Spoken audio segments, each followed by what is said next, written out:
Bien, buenos días a todos ustedes, bienvenidos sean a esta Universidad Autónoma de Baja California. En este día celebramos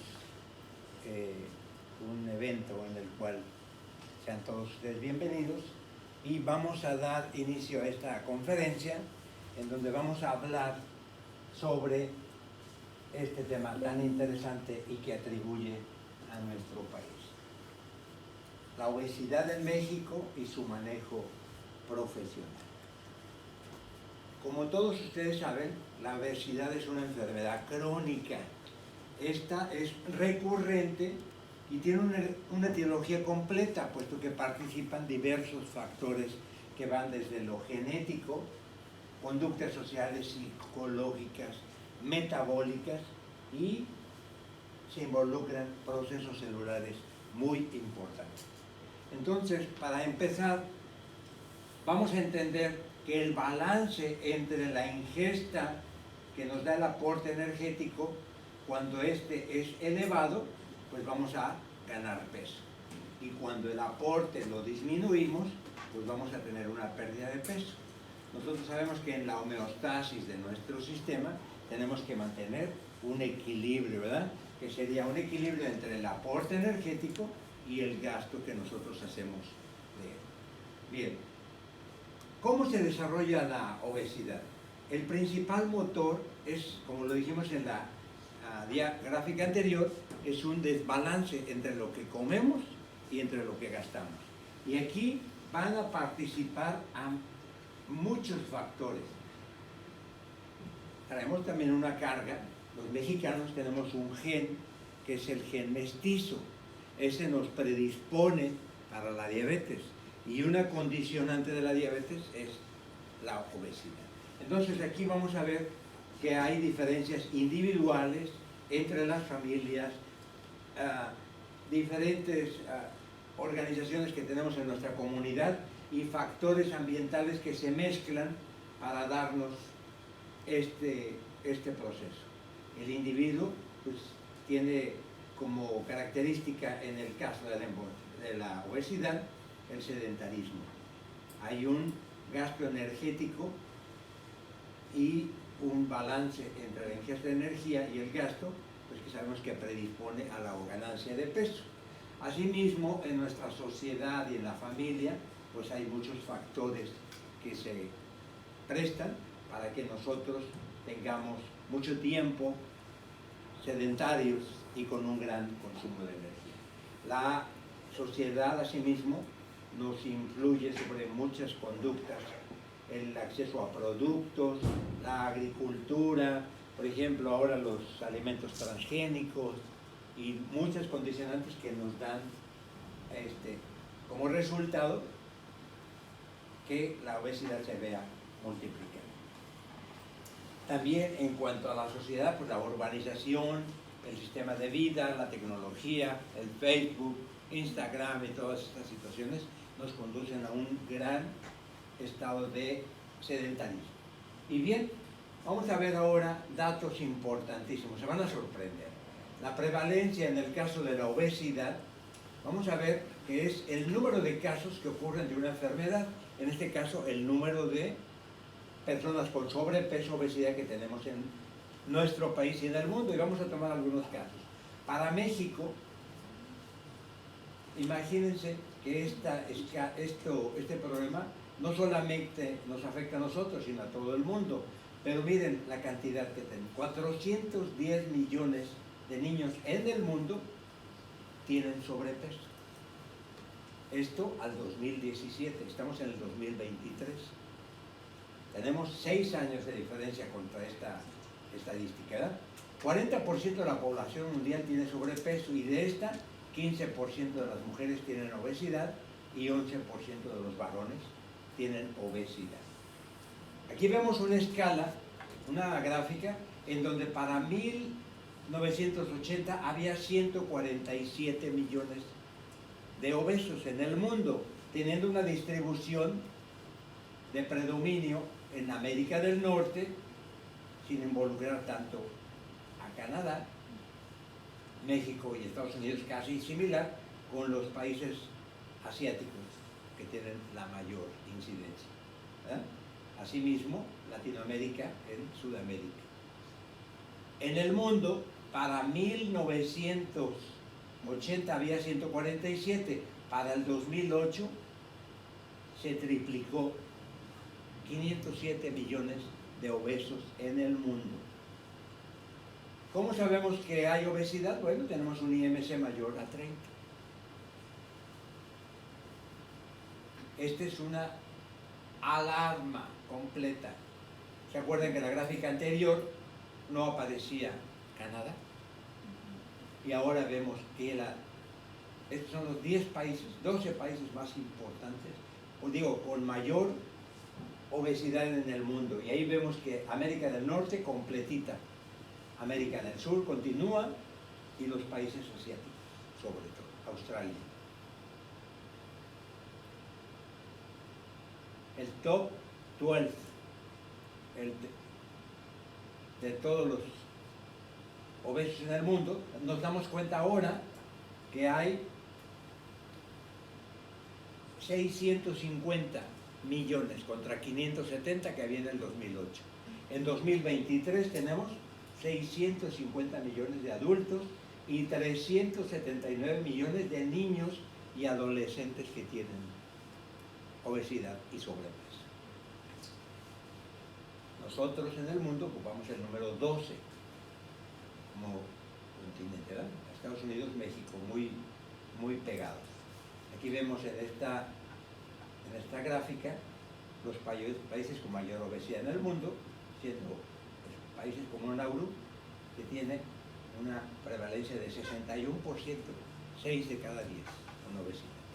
Y nosotros estamos en el número 12, junto con Estados Unidos, donde tenemos una prevalencia del 36% al 2023.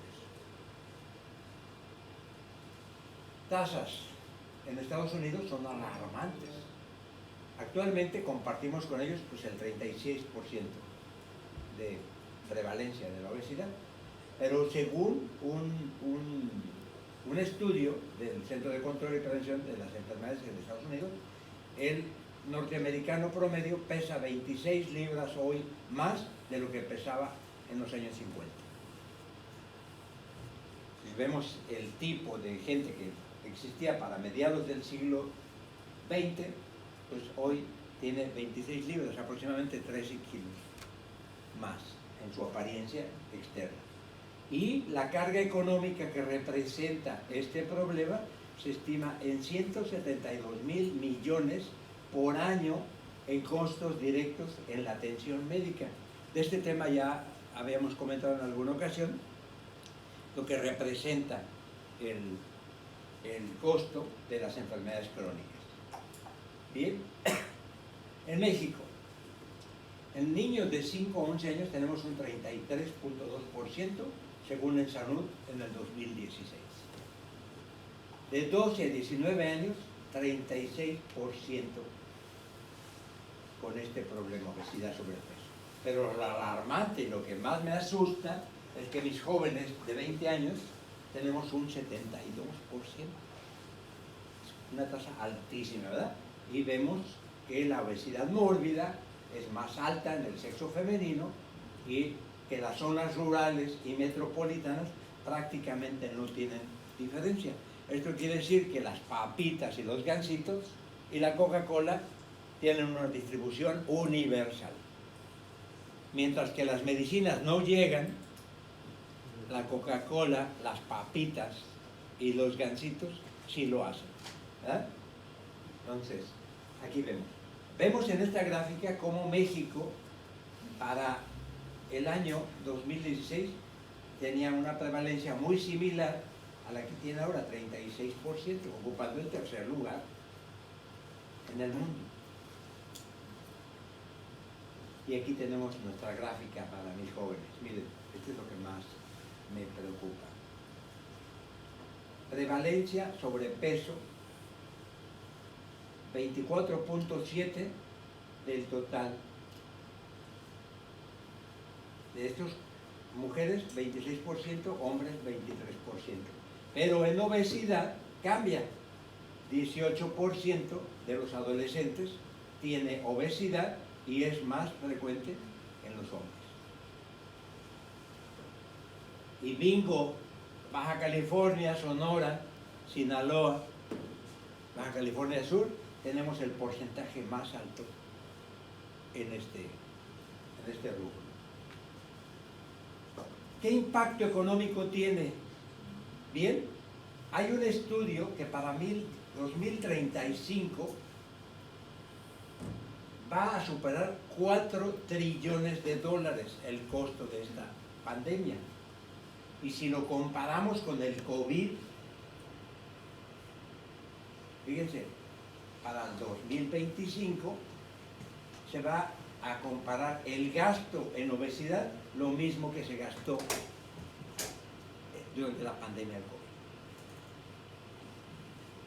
Más aún, una persona en México inactiva le cuesta al Estado 30% más en gasto social, lo que significa que a estas personas hay que darles metformina,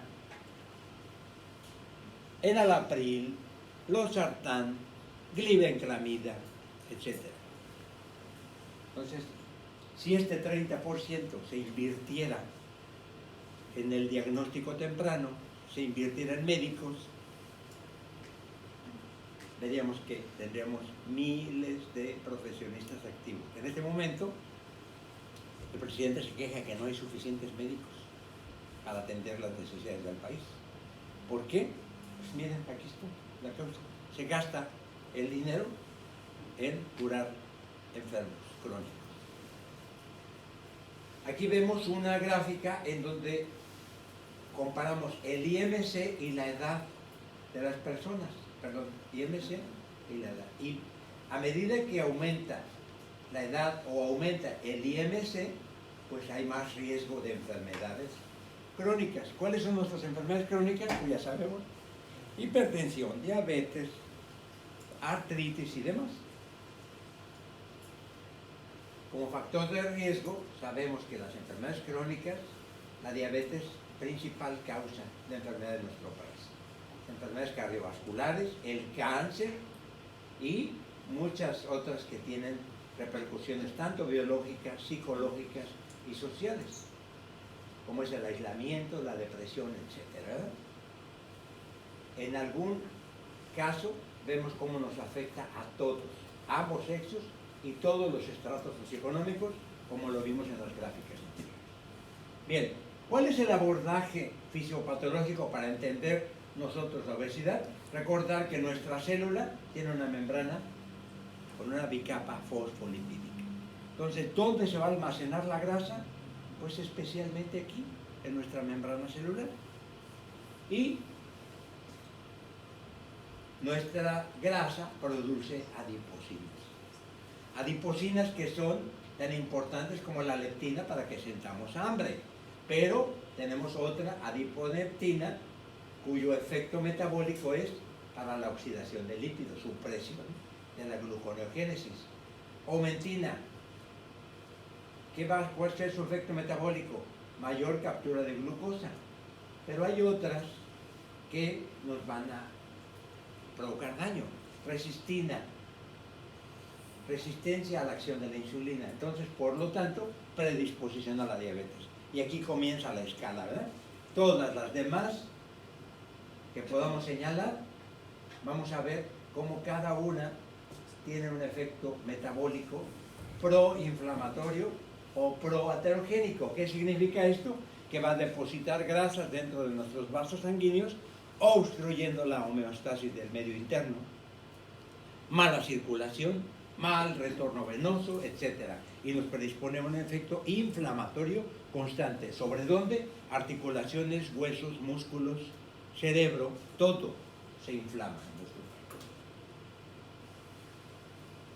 Diagnóstico de la obesidad. Nosotros vamos a hacer el diagnóstico de la obesidad a través de una medición que es peso-estatura, que se llama IMC. Y entonces vamos a ver que según la grasa como se distribuya, vamos a tener una distribución central o periférica. Central cuando la grasa se encuentra dentro de la cavidad abdominal periférica cuando el predominio es a nivel de las caderas. Ahora, entre más temprano es el inicio de la obesidad, así como hay antecedentes familiares de obesidad, este problema se multiplica. La presencia de alteraciones físicas o emocionales que pudieran ser causantes de la obesidad o bien consecuencias de todo esto.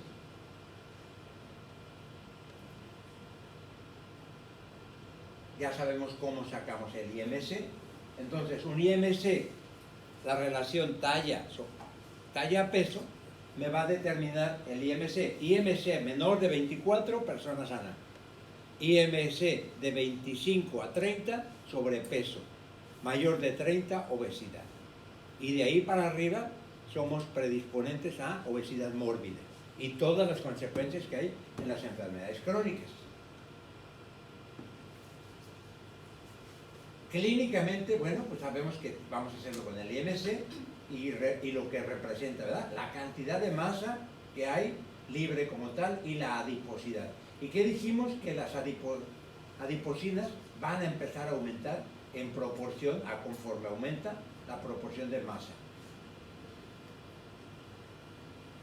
Ahora, el IMC no en todos los casos es concluyente.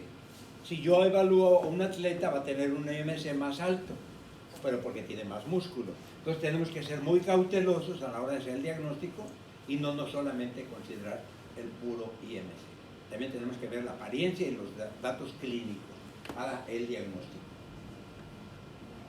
En cuanto al tratamiento, sabemos que este tiene que ser un tratamiento multidisciplinario, siendo el componente central el cambio del estilo de vida.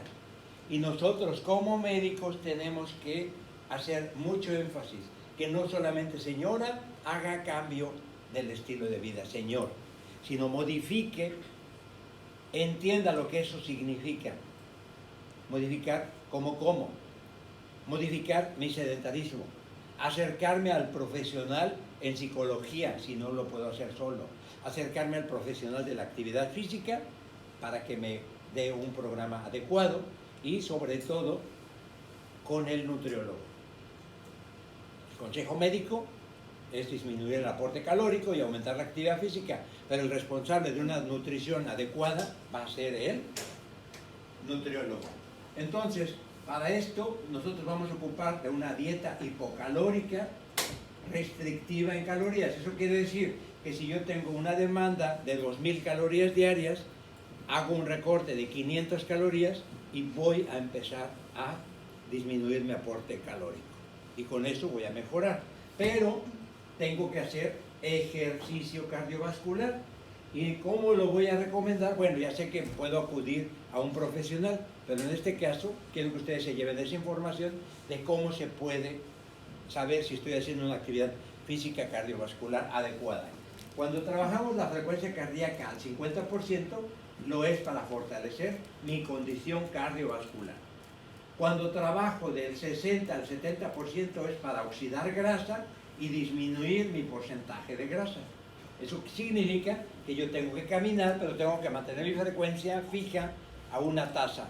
Y esta tasa es del 60 al 70%. Y entender que cuando yo trabajo tasas más altas no es para oxidar grasa, sino es para mejorar mi rendimiento y en este caso es para los atletas exclusivamente. Si yo someto a un paciente de inicio a una frecuencia alta, lo puedo matar, le puedo provocar un infarto. Entonces tenemos que aprender a leer correctamente también, asimismo, con la dieta restrictiva, el etiquetado de todos los productos que se consuman, descartando aquellos que tienen más etiquetas incluidas. Exceso de sodio, exceso de grasas, exceso de carbohidratos, exceso de todo, ¿verdad?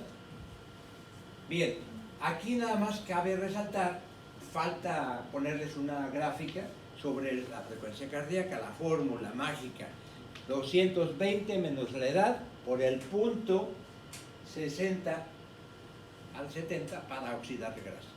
Pero cuando empieza mi paciente a realizar, por ejemplo, una caminata, pues lo tiene que hacer para fortalecer su corazón. Y aquí vemos los efectos de caminar 30 minutos al día. Libera líquidos, disminuye el colesterol elevado, mejora su circulación, reduce la flacidez y celulitis, aumenta el rendimiento físico y reduce el nivel de estrés. Y por otro lado, fortalece los músculos, facilita el retorno venoso, elimina la grasa si tengo la frecuencia cardíaca arriba del 60%. Te pone de buen humor, debido a que hay producción de serotonina y disminuyes los riesgos principales de las enfermedades crónicas. Asimismo, reforzamos nuestro sistema inmunológico y te proporciona un sentimiento de bienestar y felicidad. Y en general vamos a oxigenar mejor nuestro cuerpo. Y recordemos que estamos diseñados nosotros para movernos. La nutrición es importantísima. Tenemos que recordar que somos lo que comemos. Y por tanto, comer bien significa nutrirse. Y las leyes de la nutrición te dicen que la dieta tiene que ser completa, balanceada, variada, inocua y suficiente. Completa todos los grupos: carbohidratos, grasas y proteínas, minerales y vitaminas. Balanceada, la proporción 50% carbohidratos, 20 grasas, 25 a 30 proteínas. Y la variedad, comer frutas y verduras en todos los sentidos, inocua, que no me haga daño, y suficiente, que me quede yo satisfecho. Y finalmente pues llegamos a esta conclusión. ¿Necesitamos del médico? Sí, pero necesitamos del psicólogo. Necesitamos apoyarnos en el nutricionista y sobre todo en el activador físico. ¿Por qué? Porque necesitamos motivación para movernos, necesitamos motivación y orientación para saber cómo comer, necesitamos dirección médica y si el caso lo da, pues necesitamos recurrir a el entendimiento entre su psicólogo, paciente, para que podamos tener éxito en nuestra actividad. Y eso hace que el trabajo en equipo pues nos dé este resultado, que es el éxito hacia donde nosotros debemos de caminar. Así que con pues espero que esta orientación les sirva y los guíe para saber dirigir bien a sus futuros pacientes. Muchas gracias.